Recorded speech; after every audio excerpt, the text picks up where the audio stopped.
కార్తీక దీపం సీరియల్లో కొన్ని ప్రశ్నలకి ఎప్పటికీ సమాధానాలు అయితే దొరకవు. ఈ రోజు ఒక కొత్త ప్రశ్న అయితే యాడ్ అయింది కదా. శౌర్య దీప కూతురు అయితే మన కార్తీక్ బాబు దీపాని అలాగే శౌర్యాన్ని యాక్సెప్ట్ చేస్తారా అంటే నాకు తెలిసినంత వరకు డౌట్ అబ్బా. ఎందుకంటే కాంచనా గారు అంత మంచోళ్ళు. అంటే కాంచనా గారిని నేను ఒకప్పట్లో ఆకాశానికి ఎత్తినాను, ఆకాశం పైకి ఎత్తినాను కాంచనా గారిని అలాగే దశరథ్ గారిని. ఇలాంటి వాళ్ళు అసలు జీవితంలో ఉంటారా, అసలు కోటికి ఒక మంది ఉన్నా కానీ గొప్ప విషయం అనేసి కాంచనా గారిని అయితే నేను ఆకాశానికి అయితే ఎత్తాను. ఆకాశంలో నుంచి ఇప్పుడు అతాపాతాలకైతే మన కాంచనా గారు అయితే పడిపోయారనేసి డెఫినెట్ గా చెప్తాను. అనుమానం అనేది ఎంత పెనుభూతం అంటే అంత పెనుభూతం అని మనం అనుకుంటూనే ఉంటాం. ఇప్పుడు ఒకసారి మనసులోకి కానీ అనుమానం అనే ఒక ముద్ర వచ్చిందంటే మాత్రం ఆ ముద్ర ఒక మచ్చ లాంటిది. ఆ మనిషి చనిపోయేంత వరకు ఆ అనుమానం అనేది అలాగనే జీవించి ఉంటుంది. కాబట్టి ఆ మనిషికి మచ్చలాగా అయితే మన కాంచనా గారి మనసులో అయితే శౌర్య గురించి ఒక మాట అయితే పారిజాతం గారు వేసే కొద్దికి మన కాంచనా గారు అయితే ఫుల్గా డైవర్ట్ అయితే అయిపోయారు. అసలు ఏం జరిగింది, ఆ క్వశ్చన్ ఏంది, ఆ క్వశ్చన్కి ఆన్సర్ ఏంది అనే దాని గురించి ఈ వీడియోలో అయితే క్లియర్ కట్గా అయితే మీకు చెప్తాను. వీడియోని అయితే చివరి వరకు అయితే చూడండి, లైక్ చేయడం అస్సలు మర్చిపోద్దని. ఇక్కడ శౌర్య పుట్టుక గురించి మనం మాట్లాడుకోవాలి. శౌర్య దీపాకు పుట్టకపోతేదా, శౌర్య దీప కూతురు కాకపోతే, కన్న కూతురు కాకపోతే మాత్రమే ఇక్కడ దీపాకి అలాగే శౌర్యకి కార్తీక్ బాబుకి కాంచనా గారికి హోల్ ఆడియన్స్కి హోల్ ఫ్యామిలీ మెంబర్స్కి సమాధానం దొరికేదంటే మాత్రం ఈ ఒక్క క్వశ్చన్కి దీపాకి శౌర్య పుట్టలేదని మాత్రమే తీయాలి. అసలు అది ఎలా సాధ్యమో ఏమనేసి మాట్లాడదాం, ఖచ్చితంగా మాట్లాడాలి కూడా. ఎందుకంటే ఇక్కడ అనుమానం అనేది ఈ రోజు కాంచనా గారు ఎంత మంచిగా ఉన్నారు, కార్తీక్ బాబు కన్నా ఎక్కువగా పొగిడాను కాంచనా గారిని. అలాంటిది కాంచనా గారి మనసులో ఒక మచ్చ అనేది ఏర్పడింది. ఆ మచ్చ ఇంకా జీవితకాలం పోదు. కాబట్టి ఇంకా కాంచనా గారిని ఎలాగైనా సరే మనం మార్చలేం. శౌర్యాన్ని ఇప్పుడు కాదు, పెద్దదైనా పెళ్ళైనా ఇంకా జీవితకాలంలో ఇది నా కూతురు కాదు, నా మనవరాలు కాదు అని మన కాంచనా గారు అయితే ఫిక్స్ అయిపోతారు. అలాగే మన కార్తీక్ బాబు అయితే ఇది నా కూతురు కాదు అనేసి అయితే 200% ఫిక్స్ అయిపోతారు బా. ఎందుకంటే కార్తీక్ బాబు కూడా సెగ తగిలితేనే కదా నిజాలన్నీ బయటకు వస్తాయి. కార్తీక్ బాబు కూడా సెగ ఇప్పుడిప్పుడే తగులుతా ఉంది. ఇన్ని రోజులు తాతగారిని ఎలాగో మార్చేసినాము, మన పారిజాతం గారిని తుత్తు మంత్రంగా ఏదో కామెడీ చేసుకుంటా ఉన్నాము. అలాగే జోష్న వేసే ఎత్తులకి జోష్నని భయపెట్టి ఏదో ఒక భయభ్రాంతులు గురి చేసాం. కానీ ఇక్కడ అమ్మ దగ్గర నుంచి అలాగే కూతురు నుంచి వచ్చే ప్రజలను తట్టుకోవాలంటే మాత్రం అంత సింపుల్ అయిన విషయం కాదు. ఎందుకంటే పరాయాలను ఆడించినట్టు పరాయాలతో మాట్లాడినట్టు మనం ఇంట్లో వాళ్ళతో మాట్లాడలేము. మనకు ఒక సెంటిమెంట్ అనేది అలాగే ఒక ప్రేమ అభిమానం ఆప్యాయత అనేది మన మనసులో ఒకటి ఉంటుంది. ఆ మనసులోంచి బయటికి రావాలంటే ఒక్కొక్క మాట బయటికి రావాలంటే ఎన్నిసార్లు 100 సార్లు ఆలోచించి అదే బయట వాళ్ళని అయితే ఈజీగా పోరా పోవే అనేసి మనం చాలా సింపుల్గా అంటాం. కానీ మన ఇంట్లో వాళ్ళని పోరా పోవే అనేదాన్ని కూడా 10 సార్లు అయితే ఆలోచిస్తాం. అదే విధంగా మన కాంచనా గారు వేసే క్వశ్చన్లకి అలాగే ఈరోజు పారిజాతం గారు శౌర్యాలకి ఇచ్చిన మంటకి మన కార్తీక్ బాబు మారకుండా ఉంటాడా? మారతాడు, మారాలి. మారితేనే కింద సెగబెడితేనే పైనుంచి ఉడికేది, అన్నం ఉడికేది. ఆ విధంగా ఉడకకుండా డైరెక్టర్ గారు అయితే ఆ కట్టెలు పెట్టినారు, పొయ్యిలో కట్టెలు పెట్టినారు. కానీ ఇంతవరకు అయితే మంట అయితే ముట్టించలేదు. కాబట్టి ఆ మంట ఇప్పుడే కాంచనా గారు పారిజాతం గారికి ముట్టిస్తే కాంచనా గారు వచ్చి మన కార్తీక్ బాబుకి అయితే ముట్టిస్తూ ఉంటారు. ముట్టిస్తేనే కదా అసలు వాస్తవాలను బయటకు వచ్చేది. ఎందుకంటే దీపా పైన బ్లేమ్, అలాగే దీప కార్తీక్ మధ్య శౌర్య అడ్డు, ఈ అడ్డును తొలగించుకునేదానికి ఖచ్చితంగా ఈ రోజు అయితే మన కాంచనా గారు అయితే కార్తీక్ బాబుకి అయితే గట్టి వార్నింగ్ అయితే ఇచ్చాను. ఎందుకంటే శౌర్యాన్ని ఎందుకు పక్కన పెట్టుకుంటావు, కాళ్ళు ఏమన్నా కట్టేస్తావా, చేతిలో ఏమన్నా కట్టేస్తావా అనేసి మన కాంచనా గారు అయితే మాట్లాడారు. ఇవన్నీ మాట్లాడుతూ ఉంటే మనకు తెలిసిపోతా ఉంది కదా. కాంచనా గారు అలాగే మన కార్తీక్ బాబు ఇద్దరు కలిసి శౌర్యాన్ని ఎలాగైనా సరే హాస్టల్లో పెట్టాలి, లేకపోతే ఒక అనాథాశ్రమంలో పెట్టాలి.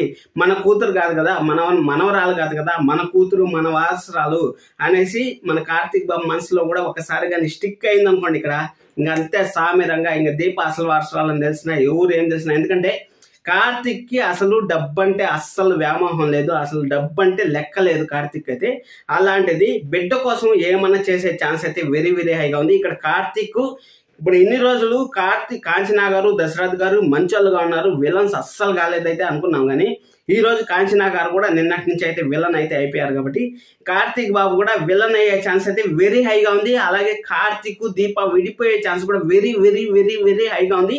ఇక్కడ మన శౌర్యకి అసలైన ఆన్సర్ రావాలంటే మాత్రం శౌర్య దీప పెంచుకునే కూతురు అవ్వాలి. కానీ దీప పెంచుకునే కన్న కూతురు అయిందంటే మాత్రం ఈ సీరియల్కి ఎప్పటికీ, ఇప్పుడే కాదు కార్తీక్ దీపం నిలిచిన రోజులు ఈ క్వశ్చన్కి మాత్రం ఆన్సర్ అనేది లేదు. ఇప్పుడు ఆ ఎగ్జాంపుల్స్ కూడా మీకు కొన్ని అయితే చెప్దాం అనుకుంటున్నాను.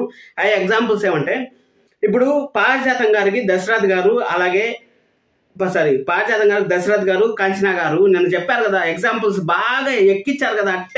అట్టే పచ్చబొట్టు పొడిస్తే పర్మనెంట్గా ఎలా ఉండిపోతుందో ఆ విధంగా మన కాంచనా గారి మనసులో అయితే మన పారిజాతం గారు ఎక్కిచ్చారు కదా. ఇప్పుడు నన్ను మీ అమ్మగా అనుకుంటారా?